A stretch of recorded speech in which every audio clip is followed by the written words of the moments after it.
So Gill Donnell has written a book, and Gill, this is a book which you're really keen to emphasise is about women and leadership. That's absolutely right. It's about empowering women, encouraging women to reach for their true potential. And what did you find then? Because your background, of course, is in quite a male-dominated environment. Tell us a bit about your background and how this book came into being. Okay. Well, I've spent 30 years as a police officer, as you say, quite a male-dominated organisation.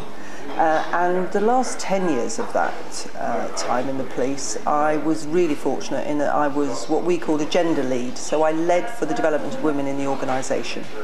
I got involved in lots of personal development training and supporting and mentoring, I guess, quite a few women.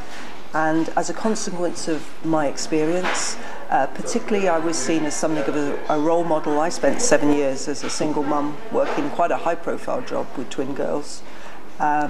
So lots of women looked to me for advice and support, and having retired, I just wanted to try and capture that experience, the knowledge, and put it into a simple, I hope, humorous guide to encourage other women.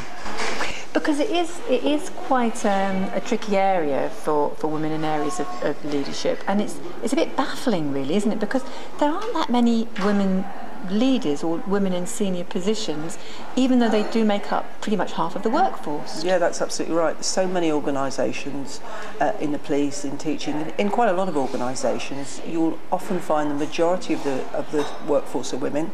But as you work your way up the leadership structure to the more senior positions, then the number of women starts to fall off. And very often, as reflected in FTSE 100 companies, the chief executives and the senior members of the boards, there aren't many women there. So what is happening to our women?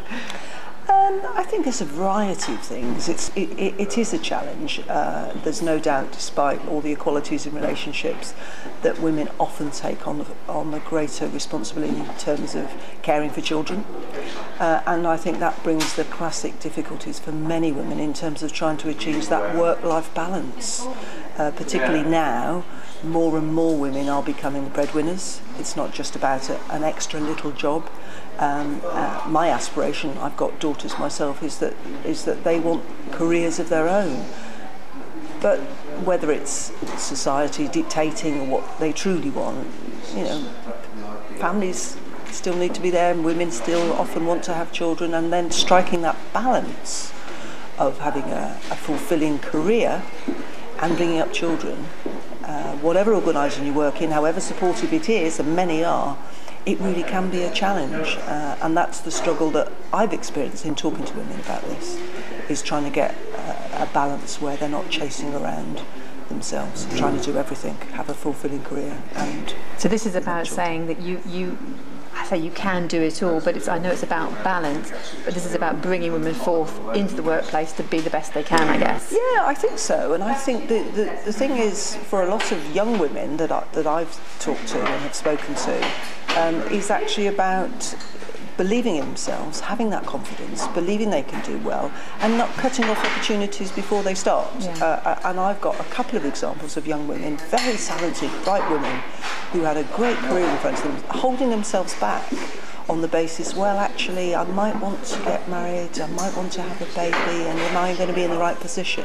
Mm-hmm. My argument would be, is go for it, do the very best you can, and then if you have to make those decisions, often you're in a better position.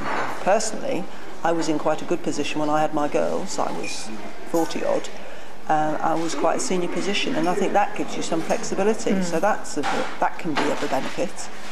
But it's all about actually going for it and having the self-confidence to believe that you can achieve these things. Right. Thank you.